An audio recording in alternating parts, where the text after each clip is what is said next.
Skyhawk Sports Network here with head women's soccer coach Damian Clarke following his team's 3-0 loss to Angelo State here in the 2019 season opener. Coach, just your initial thoughts on that game?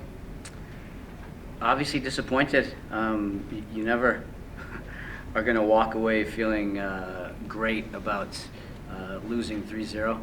If there's something that we take away, last year it was 4-0. This year, shots-wise, if the stats are correct, then we outshot them by a shot. Obvious issues in the defensive third, and issues in the attacking third. There's a lot of space in between that we did okay in, but at the end of the day, all you're looking for out of these first 4 games is whether or not you have a team that's going to fight. And I would say, I feel good about the fact that we answered that. Never at any point in the game did the kids put their head down and stop fighting. So we will always look to build on the fact that the things that we can control, our attitude and effort. We didn't have issues with that. And like you said, you touched on that you outshot them 12-11. I know last year's team really focused on set pieces to score a lot of goals. Was that at least an encouraging sign that you manufactured 12 shots about a lot of set pieces to do it? How many corner kicks did we have? Two. So, yes, obviously it's encouraging if we're making things happen in the run of play. The issue being that we need to earn more set pieces if we want to focus on some of the qualities that we know. Katie Smith, obviously, and Corinne. I think Bailey. I think we have some kids that are capable of physically winning a ball in the air.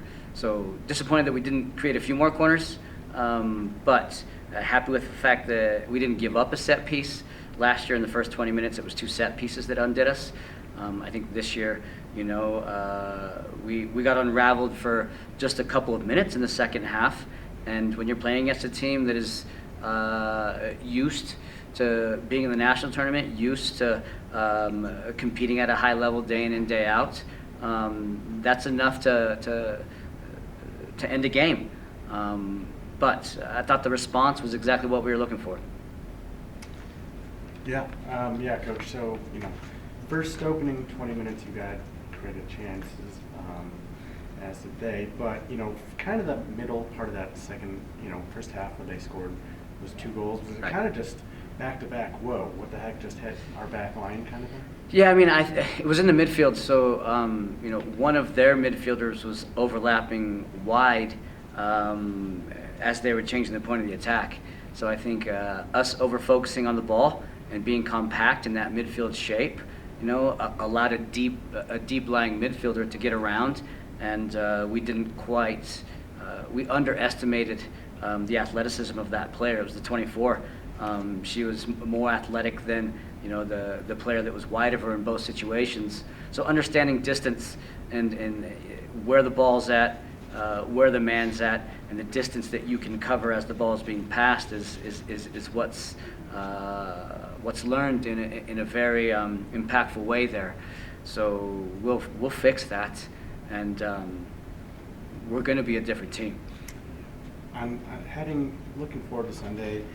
You guys had 43% of the ball, pretty much their third of the pitch.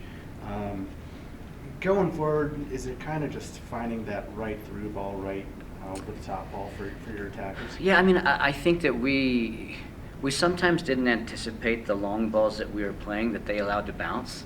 And as an attacking player, you kind of have to be, chomping at the bit for a defense that will allow the ball to bounce. And, they're big and physical, but they also allowed some balls to bounce that if we were anticipating correctly, we're really putting them under pressure.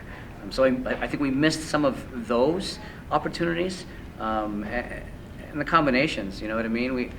You can tell we're a deeper team. I'm not sure how many players we played, but, it's close to 20. And, I think when you're that deep and you have options, it's going to take these first 4 games to figure out what are the right relationships between the players that we're asking to score goals. It's not easy to manufacture goals, and sometimes you have players that are just capable of doing that out of their own, natural ability. And sometimes you got to be an extremely good coach to help them do that. And I think that the coaching is going to have to improve on that side of things so that we can help them find success in those situations, because they're creating the situations, but we've got to find a way to be sharper when we create them. Going back to those 2 goals scored in about 90 seconds from number 24 Solis, 1-0 game right there. Both teams that kind of had some opportunities in the first half, and then boom, boom, all of a sudden a 1-0 is 3-0. Just how impactful it is a switch like that in a game. I mean, that's a shock. I mean, you go from being in the game to 90 seconds later, feeling like, man, there's a mountain that I'm not sure we can climb. Going back to the attitude and the effort piece, I think we had enough energy to keep adapting in a certain sense to the emotion of the game, and we never went backwards as far as us not having the energy and not adapting in a certain sense to how that felt. So I think that we responded correctly. I think that there's just a lot to be found out about the group. I mean, 12 new players, and I think a lot of them, were out there putting minutes in. A lot of kids, even some of the returning players, were first time they're on the field and at the college level. So we'll lick our wounds, hold our heads up, and we won't stop until we're one of the better teams in this conference again. You had both goalkeepers, Britt Blumzo and Kate Dunbabin, get some time today. Right.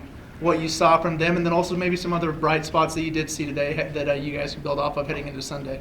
Yeah, I mean, I think both goalkeepers, under a lot of pressure. I think Britt obviously had to negotiate, the most difficult part of the game, and I thought that Katie came in the second half and was, confident and competent as well. So I think there's a fantastic opportunity for those players to have a wonderful competition. That's why we play college athletics, is to compete. And competing inside your own team is the only way that you continue to improve at competing with other teams. Sunday, Midwestern, correct? Right. What can you expect from them, or what you guys are anticipating to see Sunday? Obviously, I know a lot of the players. There are a lot of the players that that I was fortunate enough to coach when I was at Midwestern. So I think we're looking at another team that is very capable. I mean, last year, we were really fortunate to sort of, I guess I shouldn't say fortunate. We were a little bit unfortunate to draw in that game. A handball in the last 10 seconds, was how they scored the goal to tie the game. I think that both teams have a lot of emotion going into it because of there's always been a rivalry between Midwestern and Fort Lewis. It was always on the men's side, but obviously me going back and forth has created a little bit of a rivalry that will probably never die on the women's side as well. So I think two very capable teams that are just learning a little bit about themselves.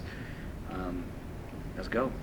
You talked a lot about the depth, amount of players that you played today. Were there some other kids, some newcomers, returners, anyone that kind of stood out that you thought played a good game? Yeah, I mean, I think that seeing Christina Chatfield back on the field was fantastic. I think that the freshman Maddie Barella was fantastic in the six. I think there's no doubt that Corinne and Kinley are both players that are gonna keep adding to this, and let's be honest. I mean, Katie Smith is special. There's not very many kids in the region that you put from center back to forward and play 90 minutes and continue running like that and pressing the way that she does. So there's a mentality there for us to build on. All right, thanks, Coach. Yep.